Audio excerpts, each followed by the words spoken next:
Эдийн засгийн өсөлтийг хангах хамгийн том хүчин зүйл бол улс орны төр засгийн доктортой бодлого. Ийм бодлого байхгүй улмаас Монгол улсын эдийн засаг салхины аясаар хийсч байдаг хамхуул шиг. 2015 онд оюу толгойн 70 хөрөнгө оруулалтыг хожуу шийдсэн улс төрийн доктортой байж чадаагүй. Санхүүгийн салбарын нөхцөл байдал дээрдэггүй зэрэг үзүүлэлтээс үүдэн сансан хэмжээндээ хүрч чадсангүй. 2016 он гарсаар энэ үзүүлэлтийг дээрдүүлэх томоохон бодлогын алхамж бас хийгдээгүй л байна. Яг нь гацурдын ордыг ашиглах нөхцөлийг улсын их хурлд хэдхэн хоногийн өмнө бүрдүүллээ. Энэ нэг талаас эерэг мэт боловч даастай нөлөөлөл үзүүлэх хэмжээнийх бишээ.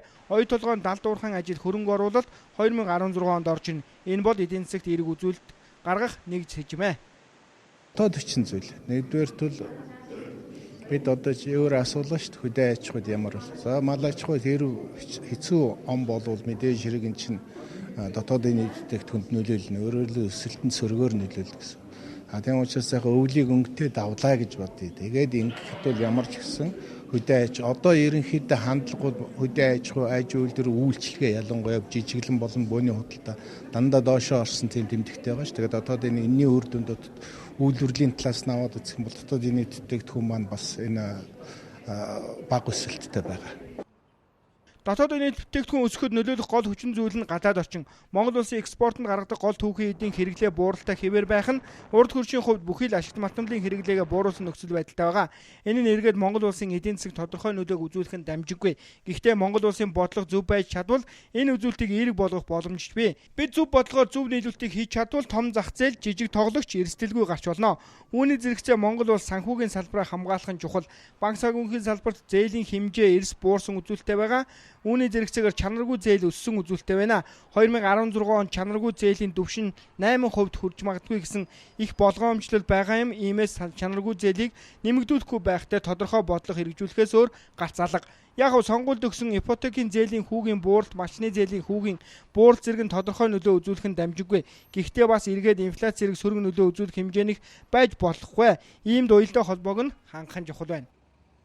Ямар нэгэн байдлаар бонд гаргаад энэ өрөөр нь дарах, зээлээр дарах энэ бодлого магадгүй энэ асуудал дээр бол ялангуяа олон улсын энэ талын туршлагатай Дэлхийн банк олон улсын валютын сангийн зөвлөгөөг авах зүйтэй гэж бодож байгаа. Өрийн удирдлагын талаар. Тэгэд учир зүггүй одоо хүмүүсийн хэлээд энэ улс ингээд сүрээд ингээд өөр ингэхгүй. Улс энэ чинь одоо юу гэдэг зарим тохиолдолд хой тормоогоор урд тормоо нөхөгч гэдэг юм. Тэгээд өөрийнхөө удирдлагыг зохистой авсан зээлийн хамгийн зөв зүйтэй зүйл зарцуулж тэгээд эргээд төлөх тийм их усруудыг гаргах. Тэгээ энэ бүхэнд бол эцсийн дүндээ бол ерөнхийдөө хувийн хвшлийг гэсэн. Нийт өрийн хэмжээнд дээр манай хуулиар бол засгийн газрын өрийг л олцоо оруулж байгаа шүү дээ. 2016 онд эдийн засгийн нөхцөл байдал голлох нөлөөлөх хүчин зүйл нь мэдээж хэрэг 2016 оны сонгуул.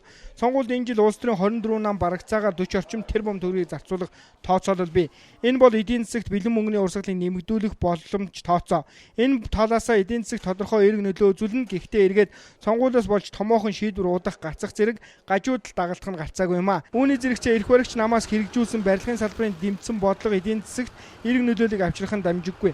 2016 онд 18 орчим мянган сууцыг барилгын мөн тодорхой тооны офисын барилгыг зээлд хамруулж барилгын салбарыг дэмжих бололтой. Энэ нэргээд тус салбарын хөгжил томоохон түлхэц болох учиртай юм. Энэ бүх үзүүлэлтийн үндсэн дээр эдийн засаг дотоодын нийт бүтээгдэхүүний хэмжээгээр 5%-аас дээш өснө.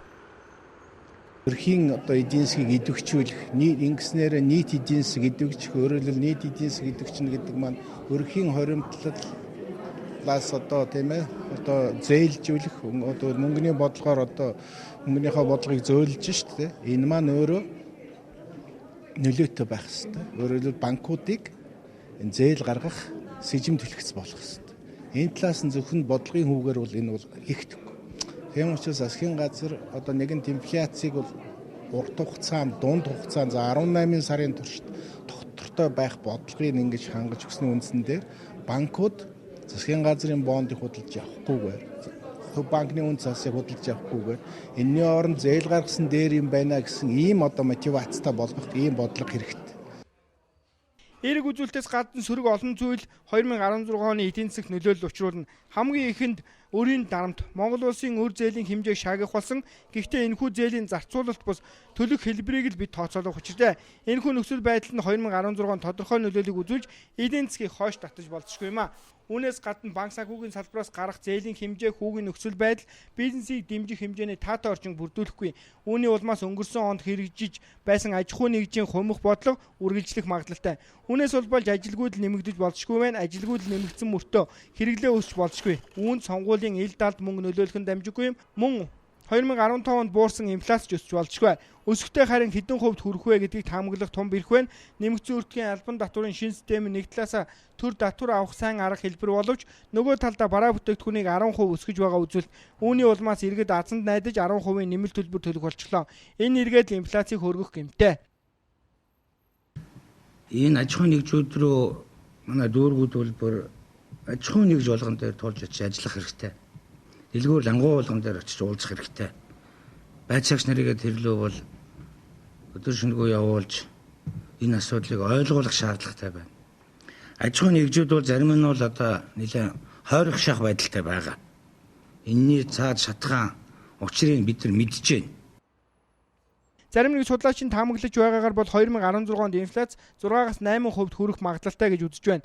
Уг нь 2015 оны эцсийн байдлаар инфляц 2.9% болж доод түвшиндээ хүрээд байгаа билээ. Энэхүү таатай үзүүлэлтээр үндэслэн ипотекийн зээлийн хүүг бууруулах бодлого явж байна. Энэ бүхэн хоорондоо зөрчилдөхгүй явуулж инфляцийг барьж чадах юм. Бас нэгэн тааруухан тоон үзүүлэлт нь доллар. Ам доллар өнөөдрийн байдлаар 2028 төгрөг байна. Энэ үзүүлэлт оны эцэс гэхэд 2100 төгрөгт хүрч болзошгүй. Эсвэл 2050 төгрөгнөөс илүү гарахгүй. Харин доошоо бууна гэсэн тооцоололт судлаач нар хийхгүй байна.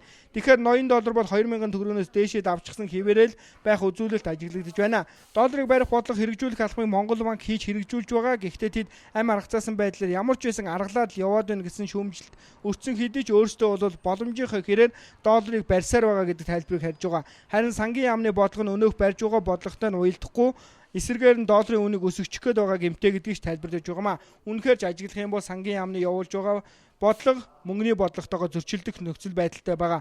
Мөн улс төрчид нь энэ байдлыг ч ойлгохгүй. Иймээс $80 та дээшээ нисчгэлгүй наана доктортой байвал үгүй мөн 2016 оны эдийн засагт эерэг дүн гэж үзэхээс өөр арга алга даа.